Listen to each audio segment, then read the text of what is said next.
podcast Paprika, PAP Beretorika. Bersama saya Weni Salva Yunia sebagai host kalian di sini. Oke, jadi di sini saya kedatangan dua bintang tamu ya. Pasti kalian penasaran nih, ada dua Mas Mbak cantik di sini. Oke, kita bisa kenalan dulu ya. Dengan siapa, Mas?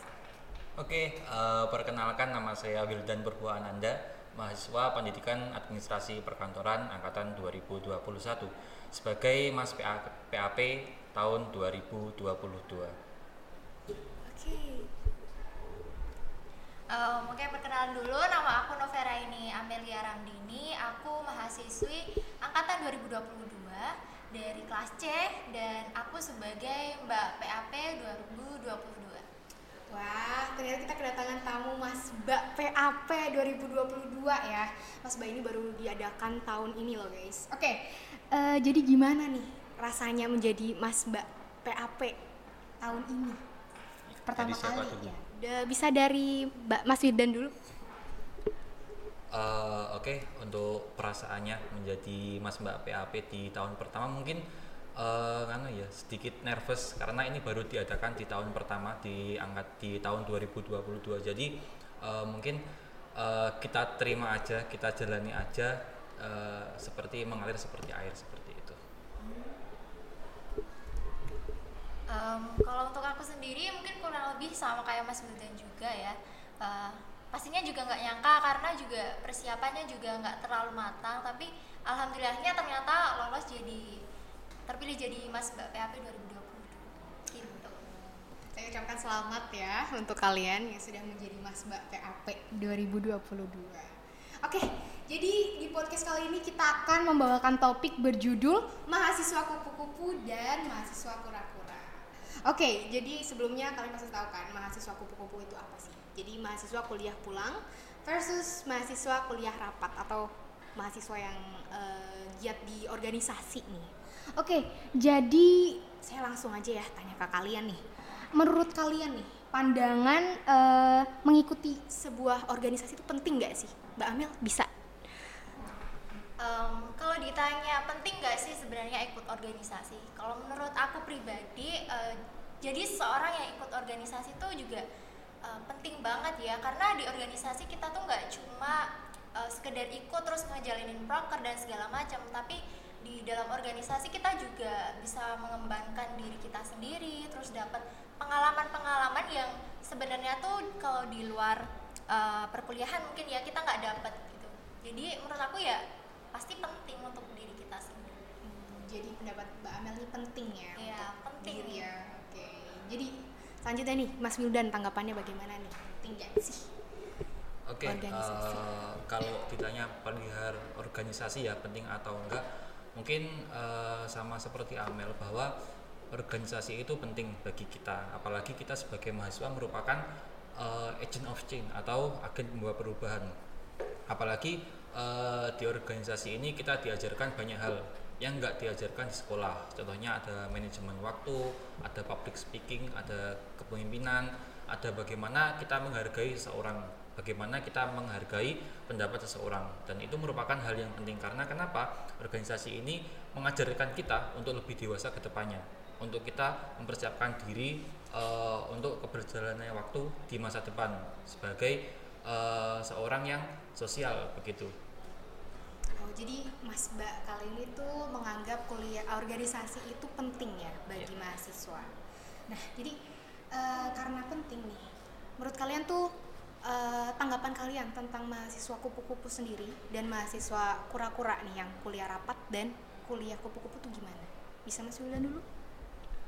Oke, terkait dengan pandangan mahasiswa kupu-kupu dan kura-kura itu, menurut saya pribadi itu lebih ke bagaimana passion mereka masing-masing, bagaimana mereka itu memilih antara menjadi mahasiswa kupu-kupu ataupun kura-kura.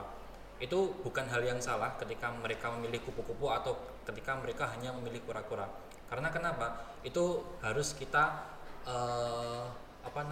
kita samakan dengan passion kita. Jadi ini merupakan dua pandangan yang berbeda antara mahasiswa kupu-kupu dan kura-kura, lebih ke bagaimana kita itu mengenali diri kita sendiri, bagaimana kita mengenali apa sih kelebihan kita, apa sih kekurangan kita. Jadi kita bisa memilih antara menjadi mahasiswa kupu-kupu dan menjadi mahasiswa kura-kura, seperti itu. Bisa pindah ke Mbak Amel, ayo bagaimana tanggapan Mbak Amel? Kalau aku sendiri ditanya tentang bagaimana pendapat aku tentang mahasiswa kura-kura sama mahasiswa kupu-kupu, ya kurang lebih sama juga ya, sama kayak Mas Wildan. Semuanya itu balik lagi ke diri masing-masing, diri pribadi masing-masing.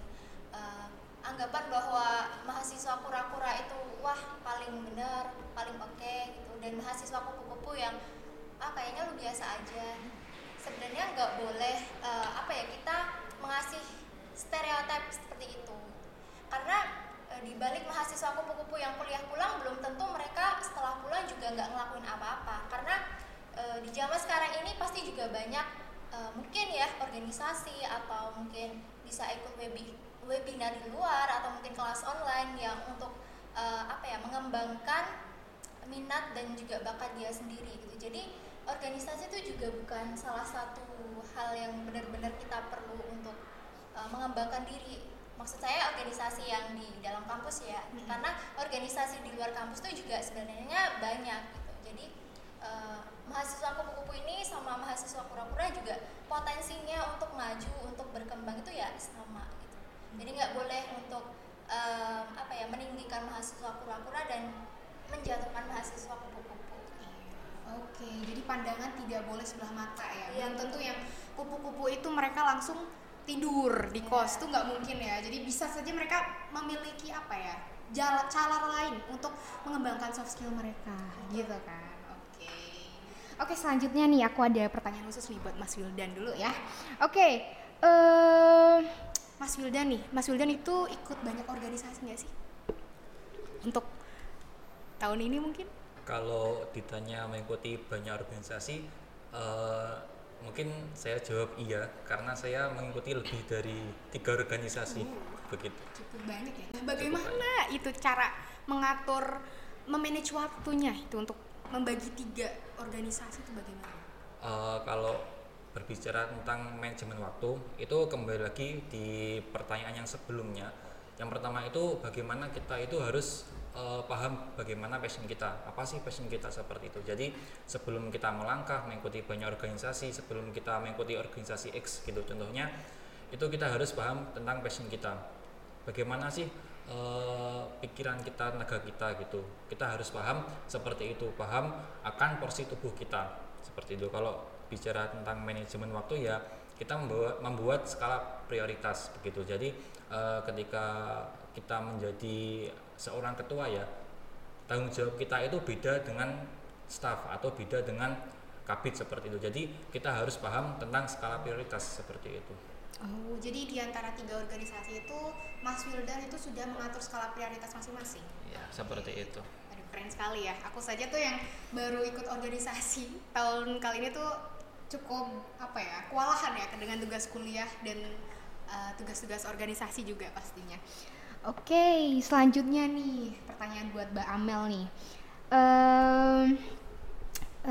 Gimana sih caranya jadi mahasiswa kupu-kupu yang kuliah pulang, tapi mereka tuh tetap bisa mengembangkan soft skill-nya, itu gimana sih caranya? Oke, sebelumnya mungkin aku juga bakalan cerita ya, karena aku sendiri sebenarnya untuk tahun ini juga jadi mahasiswa kupu-kupu gitu. Jadi kalau menurut pandanganku ya, kalau dari mahasiswa kupu-kupu tuh, kalau aku sendiri ya, karena kita udah dapat pelajaran dari kampus, terus kita pulang, kita cari berbagai informasi. Kan sekarang juga bisa dicari melalui Google, entah itu Instagram atau Twitter atau apapun itu. Kita cari informasi lewat itu, entah info magang atau mungkin volunteer, terus kelas-kelas online. Zaman sekarang kan banyak ya kelas-kelas online ataupun juga webinar online gitu, pasti banyak banget. Nah, salah satu caraku nih untuk meminimalisir keminiman pengetahuan ya, salah satunya ya itu dengan gali informasi lewat internet. Jadi kita nggak cuma diem aja gitu setelah melakukan perkuliahan, tapi juga itu tadi dibekali dengan berbagai informasi yang ada di internet. jadi mencari informasi di berbagai platform ya. Betul banget. Oke. Nah, Mbak Amel nih karena sekarang belum ikut organisasi ya, jadi mahasiswa kupu-kupu nih. Kedepannya pengen ikut organisasi nggak sih? Ya sebenarnya pengen banget, cuma karena ada beberapa alasan yang enggak memungkinkan aku untuk ikut organisasi di tahun ini, jadi mungkin aku bakal coba peruntungan aku di tahun depan. Jadi udah ada gambaran nih aku pengen ikut apa. Oke, jadi nggak tahun ini ya, tahun depan ya Iya, kita betul. ikutnya ya. Oke. Oke, jadi ini kita udah dapat 2 pandangan ya dari narasumber kita ya. Yang satu Masnya nih sebagai mahasiswa kura-kura aktif 3 organisasi, dan yang satunya lagi Mbak PAP yang ternyata mahasiswa kupu-kupu. Tapi jangan disangka ya, dia juga cari soft skill, turut mengembangkan soft skill dia di berbagai platform. Oke. Intinya kita nggak boleh sama sekali memandang sebelah mata ya antara mahasiswa kura-kura dan mahasiswa kupu itu tidak boleh sama sekali, karena ya di kemajuan dunia teknologi saat ini tuh informasi benar-benar bisa dicari dimanapun, tidak harus kalian harus ikut A, kalian dipaksa ikut B, itu tidak seperti itu ya. Oke, jadi mungkin cukup sekian ya untuk bincang-bincang kali ini ya. Terima kasih atas kehadirannya ya untuk Mas Mbak PAP. Saya ucapkan selamat untuk menjadi Mas Mbak PAP tahun ini ya. Semoga kedepannya bisa membawa PAP ke arah yang lebih baik ya, menjadi panutan para mahasiswa yang lainnya. Oke, jadi kita cukupkan dulu ya Mas Mbak PAP bincang-bincang kali ini dengan tema mahasiswa kura-kura dan kupu-kupu. Oke, jadi saya host kalian di podcast kali ini izin undur diri. Sampai jumpa di podcast selanjutnya.